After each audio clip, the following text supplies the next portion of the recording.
मित्रों, सबसे पहले हम बात करेंगे ग्रहों के राजा सूर्य की। अब सूर्य के पास क्योंकि एक ही दृष्टि होती है और वह होती है सातवीं दृष्टि।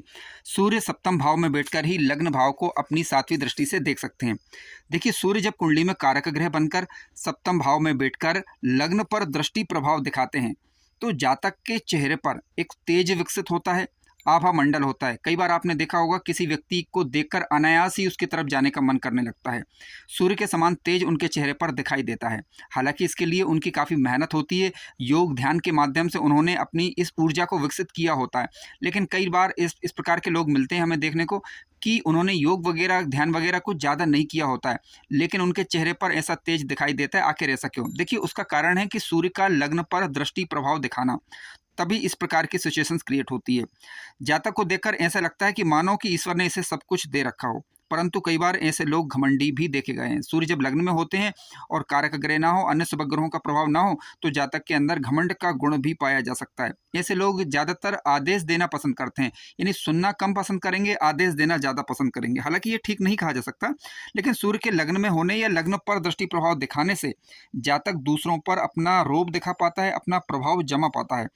पार्टनरशिप इत्यादि में इन लोगों को कोई विशेष सफलता ज़्यादा नहीं मिलती, क्योंकि ये आदेश देना पसंद करते हैं। अब सूर्य क्योंकि सप्तम भाव में होंगे, तभी अपने लग्न पर दृष्टि प्रभाव ये दिखा पाएंगे।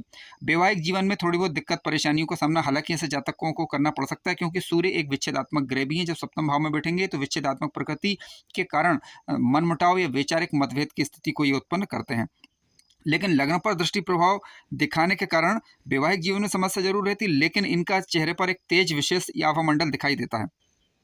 आंखों की समस्याओं से भी इस प्रकार के लोगों को जूझना पड़ सकता है। सरकारी क्षेत्रों में ये लोग ज़्यादातर सफलता प्राप्त करते हैं, यानी वो सूर्य ही कारक ग्रह हैं जो कि लग्न पर दृष्टि प्रभाव दिखाकर जातक के अंदर एक तेज आत्मशक्ति, आत्मबल को पैदा करते हैं, दृढ़ इच्छा शक्ति को पैदा करते हैं। मित्रों, आइए अब बात करते हैं कि चंद्रमा यदि लग्न पर दृष्टि प्रभाव दिखाए तो किस प्रकार का नेचर व्यक्ति का हो सकता है। देखिए, चंद्रमा जब सप्तम भाव में बैठेंगे तभी वह अपनी सातवीं दृष्टि से लग्न को देख पाएंगे। अब चंद्रमा के लग्न पर दृष्टि प्रभाव दिखाने के कारण जातक सौंदर्य वाली चीज़ों को पसंद करता है, सजना संवरना ऐसे जातकों को अच्छा लगता है। जातक कल्पनाशील होगा।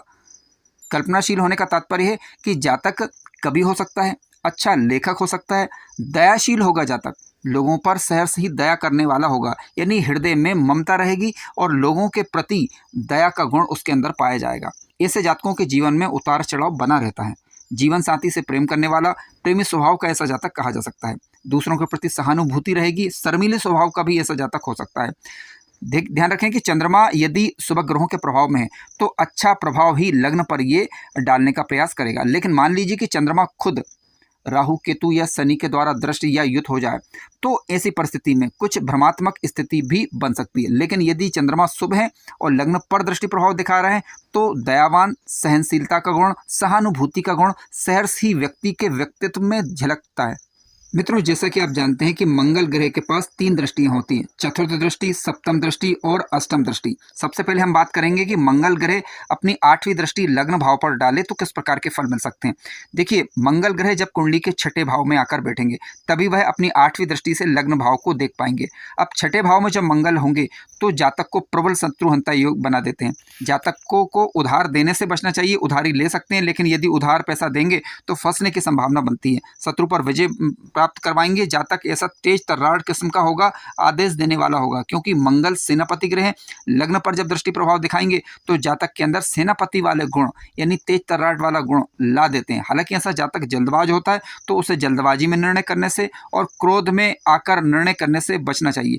कई बार ऐसे जातक अड़ियल किस्म के होते हैं तो अपना वह रूखा व्यवहार, अड़ियल व्यवहार को त्याग देना चाहिए, अन्यथा समाज के लोगों से कम बनेगी, यानी कम निभेगी।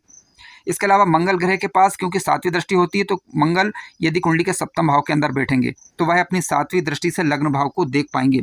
सप्तम भाव के अंदर जब मंगल ग्रह बैठेंगे तो वैवाहिक समस्या ला देते हैं, लेकिन मंगल यदि खुद की राशि जैसे कि मेष राशि या फिर वृश्चिक राशि के होकर सप्तम भाव के अंदर बैठते हैं तो वैवाहिक समस्या नहीं होती, क्योंकि वहां पर वो सप्तमेश खुद बन जाते हैं। मंगल इसी प्रकार कुंडली के दसम भाव के अंदर बैठेंगे तो वह अपनी चतुर्थ दृष्टि से लग्न भाव को देख पाते हैं। तो ऐसा जातक राजनीति के क्षेत्र में सफल होता देखा गया है। अपने परिश्रम के दम पर भाग्य का निर्माण करने वाले होते हैं। प्रशासनिक क्षेत्रों में ऐसे लोगों को सफलता प्राप्त हो जाती है। जीवन शैली में सुधार करने का ऐसे लोग प्रयास करते हैं। भूमि, भवन, वाहन इत्यादि सारी चीज़ों को अपने जीवन काल में अपने परिश्रम के दम पर ऐसे लोग हासिल कर लेते हैं। यानी मंगल प्रधान व्यक्ति तेज तर्राट होता है और सुनना कम पसंद करता है, आदेश देना ज़्यादा पसंद करता है। मित्रों, आइए अब बात करते हैं बुध ग्रह के विषय में। देखिए, बुध ग्रह के पास केवल एक दृष्टि होती है, वह होती है 7वीं दृष्टि। बुध जब कुंडली के सप्तम भाव में बैठेंगे तो अपनी 7वीं दृष्टि से लग्न भाव को देखेंगे। अब ऐसे व्यक्ति अपनी बात को मनवाने वाले होते हैं, तर्कपूर्वक बातें करेंगे। 4 लोगों के बीच में बुध प्रधान व्यक्ति यदि बैठा हुआ है तो अपनी बात मनवाने की कोशिश करेगा, यानी अड़ियल किस्म का व्यवहार भी ऐसे जातकों का हो सकता है। बुध ग्रह यदि अकेला बैठा हुआ है और बलवान है तो ऐसे जातकों से जीतना मुश्किल होता है। अब बुध ग्रह क्योंकि खुद नपुंसक ग्रह है, जिस ग्रह के साथ बैठेगा उस ग्रह के अनुरूप फल देने का यह प्रयास करेगा। यानी अच्छे ग्रह के साथ यदि बुध बैठा हुआ है तो अच्छा फल देगा, यदि बुध ग्रह किसी खराब ग्रह के साथ बैठा हुआ है तो उस ग्रह के अनुसार ही अपना फल देने का ये प्रयास करेगा। बुध यदि किसी भी कारणवश अशुभ हो जाए तो जातक में के जीवन के दौरान उसे चर्म रोगों से जूझना पड़ सकता है, विवेकशीलता की कमी हो सकती है, अड़ियल किस्म का व्यवहार हो सकता है। शुभ ग्रहों के प्रभाव में होगा तो जातक विवेक पूर्वक बातें करेगा, विवेकशील होगा और जिस शुभ ग्रह के साथ बैठा हुआ उस शुभ ग्रह के अनुरूप ही व्यवहार करने का जातक प्रयास करता है। तो इस प्रकार का व्यक्तित्व कुछ बुध ग्रह बना देते हैं। मित्रों, आइए अब बात करते हैं गुरु ग्रह के विषय में। देखिए, गुरु ग्रह के पास 3 दृष्टियां होती है, जैसा आप जानते हैं कि 5वीं दृष्टि, 7वीं दृष्टि और 9वीं दृष्टि। अब बुध ग्रह मान लीजिए कुंडली के पंचम भाव में बैठे हुए हैं, तभी अपनी 9वीं दृष्टि से लग्न भाव को देख पाएंगे। यदि सप्तम भाव के अंदर बैठे हैं तो अपनी 7वीं दृष्टि से लग्न को देखेंगे, और यदि ये 9वें भाव के अंदर बैठे हुए हैं तो अपनी 5वीं दृष्टि से लग्न भाव को देख पाएंगे। अब तीनों ही स्थितियों में गुरु जब लग्न पर प्रभाव डालते हैं तो जातक को ज्ञानी बना देते हैं, और शिक्षा के प्रति इन लोगों का या तो झुकाव रहता है या फिर प्रोफेशन के रूप में ऐसे जातक शिक्षा को चुन लेते हैं। यानी आप टीचर की बात कर सकते हैं, जो कि लोगों को ट्रेनिंग दे या लोगों को शिक्षा दे या लोगों को ज्ञान बांटे। इस प्रकार का व्यक्तित्व जातक का बना देते हैं ताकि जातक इस प्रकार के प्रोफेशंस में उतर जाते हैं। नहीं उतरेंगे तब भी कम से कम ज्ञानी जरूर होंगे। ज्ञानी बनाने का यानी प्रयास प्रमुख रूप से गुरु ग्रह करते हैं। उदारवादिता का गुण जातक के अंदर पाया जाता है। ऐसे जातक अच्छी सोच वाले होते हैं। सकारात्मक गुण जातक के अंदर गुरु ग्रह लग्न में विकसित कर देते हैं यदि लग्न पर यह दृष्टि प्रभाव डालें। जातक को आकस्मिक संकटों से सुरक्षा देने का कार्य भी जो है गुरु ग्रह यहाँ पर करते हैं, और जिन भावों के स्वामी होते हैं उन भावों से संबंधित कार्यों को लग्न में स्थापित करने का भी ये प्रयास करते हैं। यानी गुरु ग्रह चाहे पंचम भाव में बैठे या सप्तम भाव में बैठे या नवम भाव में बैठे, जब लग्न को ये देखते हैं तो लग्न में विशेष रूप से जातक के व्यक्तित्व में परिवर्तन लाने का प्रयास करते हैं, और जो परिवर्तन लाएंगे वह सकारात्मक परिवर्तन ही होगा। हालांकि गुरु नीचे हो जाए तब भी इनका दृष्टि प्रभाव अधिकतर स्थितियों में शुभ ही माना गया है। अब मान लीजिए कि गुरु ग्रह कुंडली के पंचम भाव में बैठकर लग्न पर दृष्टि प्रभाव दिखा रहे हैं तो जातक की संतान भी जातक का कहा मानने वाली होगी, जातक ज्ञानी होगा, विवेकी होगा, और इसके अलावा अपने इष्ट या अपने पूर्वजों की सेवा करने वाला, ईश्वर में विश्वास रखने वाला आस्तिक व्यक्ति होता है। यदि कुंडली के सप्तम भाव में बैठकर लग्न पर गुरु दृष्टि प्रभाव दिखाते हैं तो जातक के दाम्पत्य जीवन को अच्छा कर देने का प्रयास करते हैं। दाम्पत्य जीवन में कोई समस्या हो तो उसे दूर करने का प्रयास करते हैं। गुरु ग्रह यदि नवम भाव के अंदर बैठ जाएं तो जातक को धर्म कर्म में रुचि रखने वाला बना देते हैं। धार्मिक यात्राओं का शौकीन जातक होता है और धार्मिक चीजों को ही बढ़ाएगा। धार्मिक का तात्पर्य है कि स्वधर्म का पालन करने वाला व्यक्ति। मित्रों, जैसा कि आप जानते हैं कि शुक्र ग्रह के पास केवल एक दृष्टि होती है, वह होती है 7वीं दृष्टि। शुक्र ग्रह जब कुंडली के सप्तम भाव में बैठेंगे तभी अपनी 7वीं दृष्टि से लग्न भाव को देख पाएंगे। देखिए, गुरु की भांति शुक्र भी एक गुरु है, और गुरु की भांति ये जब लग्न पर प्रभाव डालेंगे तब ये भी ज्ञान और सकारात्मकता गुण जातक के अंदर लाने का प्रयास करते हैं।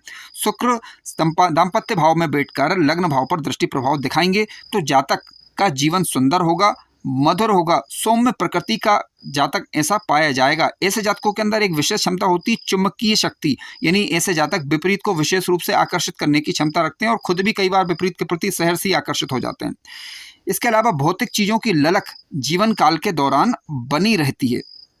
शुक्र पीड़ित नहीं होना चाहिए, लेकिन शुक्र यदि राहु अथवा मंगल जैसे ग्रहों से पीड़ित हो जाते हैं तो दाम्पत्य जीवन में थोड़ी बहुत समस्या रह सकती है। यदि शुक्र पीड़ित नहीं हो रहे हैं तो दाम्पत्य जीवन को काफ़ी अच्छा और मधुर बना दिया करते हैं। भौतिक चीज़ों की तरफ झुकाव तो रहता ही रहता है, हालांकि आध्यात्मिक चीज़ों की तरफ भी इनका झुकाव रहेगा, यानी एक बैलेंस बना रहेगा। यदि गुरु का प्रभाव भी हो जाए तो जातक के जीवन काल के दौरान बैलेंस बना रहता है। घूमना फिरना, यात्राएं करना ऐसे लोगों को पसंद आता है। संगीत के क्षेत्र में, कला के क्षेत्र में, ज्योतिष के क्षेत्र में, तंत्र मंत्र के क्षेत्र में ऐसे जातक रुचि लेते हुए देखे गए हैं ये जब कभी शुक्र लग्न पर दृष्टि प्रभाव दिखाते हैं। ध्यान रखें, जब कभी भी शुक्र लग्न पर दृष्टि प्रभाव दिखाते हैं तो भौतिकता की ललक जातक के जीवन काल के दौरान विशेष रूप से बनी रहती है। यानी अच्छा मकान हो, अच्छी गाड़ी हो, अच्छी भूमि हो या भौतिक चीज़ों से जिससे उसका जीवन सुखमय बन सके, इस प्रकार की चीज़ों की ललक जीवन काल के दौरान पाई जाती है। मित्रों, जैसा कि आप जानते हैं कि शनि ग्रह के पास 3 दृष्टियां होती हैं। पहली होती है तीसरी दृष्टि, दूसरी 7वीं दृष्टि और तीसरी 10वीं दृष्टि।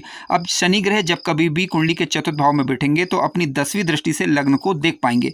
यदि सप्तम भाव में बैठेंगे तो अपनी 7वीं दृष्टि से लग्न को देखेंगे और एकादश भाव में बैठेंगे तो अपनी तीसरी दृष्टि से लग्न भाव को देख पाएंगे।